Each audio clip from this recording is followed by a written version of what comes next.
ചെയ്യാൻ പോണത് നല്ലൊരു അടിപൊളി പനീർ കട്ട്ലറ്റ് ആണ് കേട്ടോ.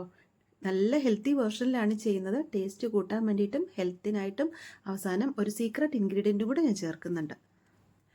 അപ്പോൾ അതിനായിട്ട് നമ്മളൊരു പാൻ അടുപ്പിലോട്ട് വയ്ക്കുക, അല്പം എണ്ണ ഒഴിക്കുക, 2 സവാള ചെറുതായിട്ട് അരിഞ്ഞത് അങ്ങോട്ട് ഇട്ട് കൊടുക്കുക, നന്നായിട്ട് ഒന്ന് വഴറ്റിയെടുക്കുക.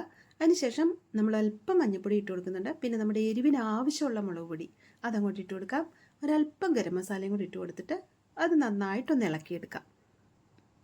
എണ്ണ വേണമെന്നുണ്ടെങ്കിൽ അല്പം ഒന്ന് ഒഴിച്ചു കൊടുക്കാം. ഇപ്പോൾ എനിക്കതിൽ ഒഴിച്ച എണ്ണ ഉണ്ടായിരുന്നതുകൊണ്ട് ഞാൻ അത് മാത്രമേ ഇളക്കിയുള്ളൂ. ഇനി നമ്മുടെ കയ്യിൽ എന്തൊക്കെ മലക്കറികളാണോ ഉള്ളത് അതൊക്കെ ഇടാം. ഇപ്പോൾ ഞാനിപ്പോൾ ഗ്രീൻ പീസ് മാത്രമേ ഇട്ടിട്ടുള്ളൂ. നിങ്ങൾക്ക് ക്യാബേജോ ക്യാരറ്റോ ഒക്കെ വെജിറ്റബിൾ ഉണ്ടെങ്കിൽ അതൊക്കെ ഇടാം. ഇനി ഒരു 2-3 ഉരുളക്കിഴങ്ങ്, ചെറിയ മീഡിയം സൈസിലുള്ള 3 ഉരുളക്കിഴങ്ങ് ഞാൻ കുക്കറിൽ വെച്ച് ഉപ്പിട്ട് ഒന്ന് വേവിച്ചെടുത്തിട്ടുണ്ടായിരുന്നു. അതങ്ങോട്ട് സ്മാഷ് ചെയ്ത് അതും കൂടെ അങ്ങോട്ട് ഇട്ട് കൊടുക്കുന്നുണ്ട്. ഇനിയിപ്പോൾ എൻ്റെ അടുത്ത് ഞാൻ വീട്ടിൽ തന്നെ ഉണ്ടാക്കിയ ഹോം മെയ്ഡ് പനീർ ഉണ്ടായിരുന്നു. അതങ്ങോട്ട് കൈകൊണ്ട് നന്നായിട്ട് പൊടിച്ചിട്ട് കൊടുക്കുന്നുണ്ട്. ഉപ്പ് നോക്കിയിട്ട് ഇല്ലെങ്കിൽ അല്പം ഉപ്പും കൂടി ഇട്ട് കൊടുത്ത് എല്ലാം കൂടെ ചേർത്ത് നന്നായിട്ടൊന്ന് മിക്സ് ചെയ്ത് കുഴയ്ക്കണം. ഇനിയിപ്പോൾ ഞാൻ ബ്രെഡ് പൊടിക്ക് പകരം കോൺഫ്ലേക്സ് ആണ് പൊടിക്കുന്നത് കേട്ടോ. കാരണം എൻ്റെ അടുത്ത് ബ്രെഡ് ഇല്ലായിരുന്നു. തന്നെയല്ല, ഈ കോൺഫ്ലേക്സിന് വേറൊരു ടേസ്റ്റാണ്.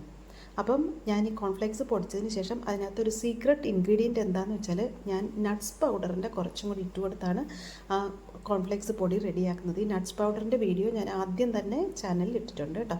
അതിനുശേഷം നമ്മളിത് നന്നായിട്ട് ഒരു റൗണ്ട് ഷേപ്പിൽ ഉരുട്ടിയെടുക്കുക. ഒരു മുട്ട അടിച്ചു വെച്ചതിന് ശേഷം ആ മുട്ടയിലോട്ടൊന്ന് മുക്കി വീണ്ടും ഈ പൊടിയിൽ നമ്മുടെ കോൺഫ്ലേക്സും നട്ട് പൗഡറും കൂടെ ചേർത്തുള്ള ആ പൊടിയിലൊന്ന് ഡിപ്പ് ചെയ്തതിന് ശേഷം എല്ലാം അതുപോലെ അങ്ങനെ ആദ്യം ഉരുട്ടി വച്ചു. എല്ലാം നന്നായി നമുക്ക് ഇഷ്ടപ്പെട്ട ഷേപ്പിന് ഉരുട്ടാം. ഞാനിപ്പോൾ റൗണ്ടായിട്ടാണ് ഉരുട്ടിയിരിക്കുന്നതേ ഉള്ളൂ. അതിനുശേഷം എണ്ണയിൽ പൊരിച്ചെടുത്ത് കഴിഞ്ഞാൽ നല്ല സൂപ്പർ അടിപൊളി ടേസ്റ്റാണ് കേട്ടോ. ഭയങ്കര ടേസ്റ്റാണ്. നിങ്ങൾ ഇതുണ്ടാക്കി നോക്കിയിട്ട് അഭിപ്രായമൊക്കെ പറയാൻ മറക്കല്ലേ.